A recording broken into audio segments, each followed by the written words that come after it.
안녕하세요. 정신건강의학과 전문의 김재욱입니다.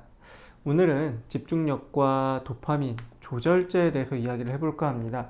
앞에서 ADHD 치료약으로 이야기를 했던 것들은 전부 다 이제 도파민처럼 작동을 하는 도파민 효연제라고 이제 표현을 합니다.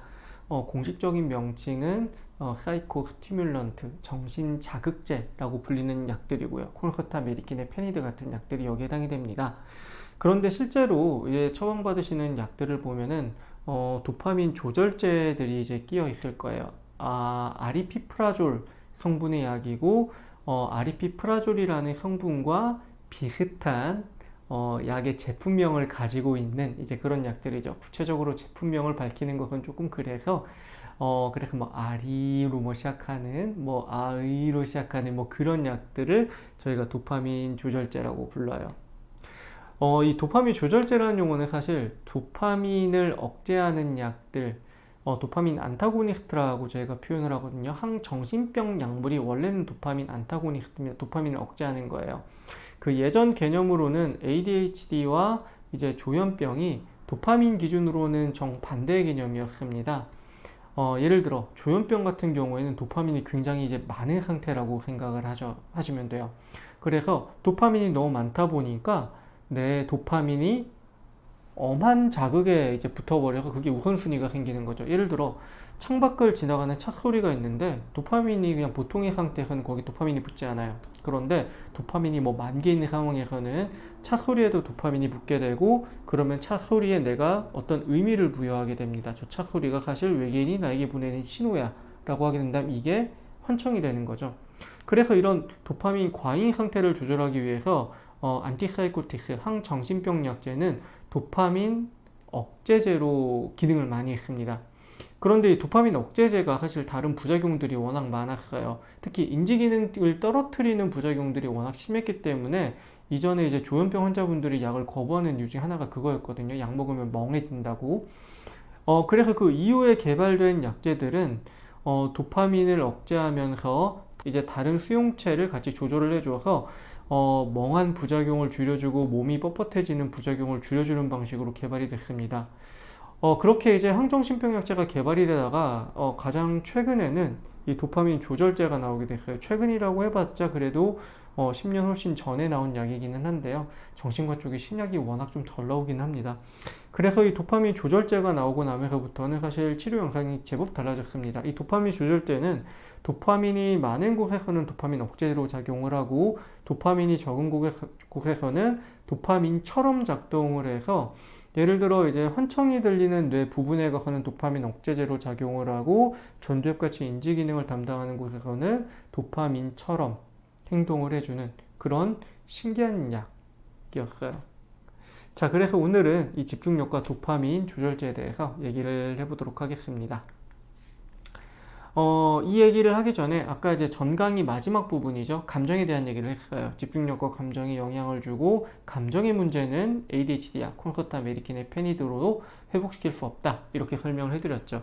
그런데 문제가 뭐냐면 ADHD와 공존질환이라고 불리는 뭐 우울장애, 양극성 정동장애, 불안장애, 중독 관련 장애, 저희 정신과 관련된 질환이 굉장히 비율이 높아요. 우울장애만 하더라도 30에서 50%, 양극성 정동장애, 조울증이라고 하죠. 적어도 이제 5에서 47%, 불안장애도, 중독 관련된 장애도 이런 식으로 높아요.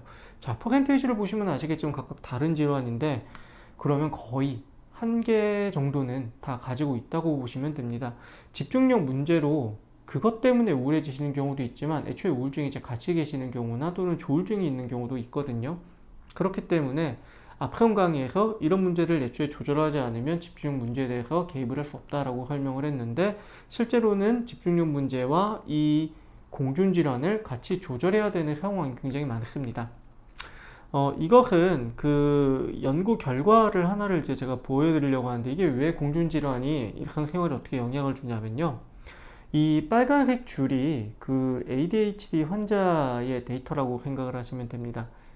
그래서 이 빨간색 줄이 이 직장 생활이나 학업 생활에서 어떻게 영향을 주는지를 이 왼편의 그래프를 보면서 감을 잡으시면 돼요. 왼쪽에 이제 회색하는 이 그래프에서는 우울증만 있는 분이고요. 이 빨간 칸은 우울증과 ADHD가 같이 있는 분입니다.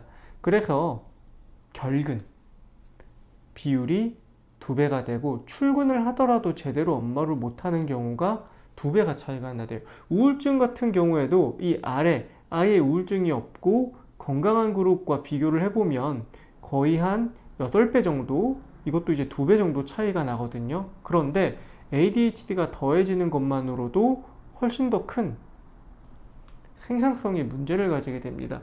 이쪽은 이제 삶의 질에 대한 것이고, 삶의 질에 대한 것은 이제 당연히 떨어질 거라고 예상은 하지만 업무 생산성이 이렇게 충격적으로 차이가 날 줄은 몰랐던 거죠. 아까도 이제 앞에서 그런 기분 질환들 중에 하나를 무조건 가지고 있다고 했잖아요. ADHD만 잡으면 이 회색칸으로 변하는 거예요. 그런데 정상인군과 비교하면 여전히 높은 수치죠. 정상인군은 이 아래 그래프의 이제 회색칸이니까요. 그렇기 때문에 ADHD도 치료하고 기분장애에 대한 것도 치료를 해야 결국 내가 원하는 온전한 집중력의 개선 또는 증상의 개선이 있을 수 있다. 이것을 설명하기 위해서 이 그래프를 설명을 해드렸습니다. 실제로 ADHD와 우울이 이렇게 겹치는 부분이 있습니다. 증상이 겹쳐요. 그 중에 이제 대표적인 게 집중력 저하, 동기부여 상실, 과민함 이 3가지인데요. ADHD에서의 과잉 행동과 충동성은 우울에서는 잘 보이지 않고요. 우울의 이런 슬픈 감정이나 정신 속도 저하, 자가사고, 그리고 에피소딕하다. 특정 기간, 뭐 2달이면 2달, 3달이면 3달 우울하다. ADHD 같은 경우에는 그냥 삶 전반적으로 다 이제 유지가 되는 거고, 이것은 특정 시기에 우울이 발생을 하게 됩니다. 이 중간 겹치는 부분 때문에 헷갈리기는 하지만 결국에는 이 모든 것을 다 조절을 해야 집중력도 내 삶의 질도 그리고 생산성도 같이 좋아지게 된다. 이렇게 이해를 하시면 돼요. 여기 이제 조그만하게 ADHD야 자극제가 들어간 이유는 자극제 부작용이 역시 이런 과민함이나 이 왼편에 보이는 우울 증상을 야기할 수 있고, 그래서 자극제에 의한 부작용도 정서적인 부작용도 반드시 조절을 해야 된다. 이렇게 알고 계시면 됩니다. 그래서 이 도파민 조절제인 아리피프라졸 성분이에요. 그런데 이 도파민 조절제를 그 콘서타 메디킨의 페니드와 이제 같이 쓰는 이유가 뭐냐면요. 이것들을 거의 대부분 커버를 해줄 수 있게 됩니다. 다른 약도 예를 들어 항우울제를 쓴다면은 이것을 분명히 커버를 해주긴 할 거예요. 하지만 뭐 과잉 행동이나 충동성 같은 경우에는 항우울제로 커버를 하는 게 조금은 무리가 있어요. 그렇기 때문에 소량의 이제 도파민 조절제를 추가를 해서 이런 것들을 이제 같이 조절을 해준다면은 너무 많은 복잡한 약을 먹지 않고도 증상 조절이 무난하게 잘 되는 경우도 있습니다. 그렇기 때문에 실제로 진료실에서는 이 아리피프라졸이라고 하는 약을 ADHD 약과 이제 같이 함께 처방을 해드리는 경우가 많은데, 나중에 물어보시는 경우가 있으세요. 아니, 이것은 도파민을 이제 억제하는 계통의 항정식품 약물이고, 내가 지금 ADHD 약은 도파민을 조금 늘려주는 것으로 알고 있는데 이게 서로 충돌하는 거 아니야? 이렇게들 많이 물어보세요. 그런데 이런 것들 때문에 실제로는 내 증상이나 삶의 질, 생산성이 개선이 되는 경우가 많다. 이렇게 생각을 해주시면 될 것 같습니다.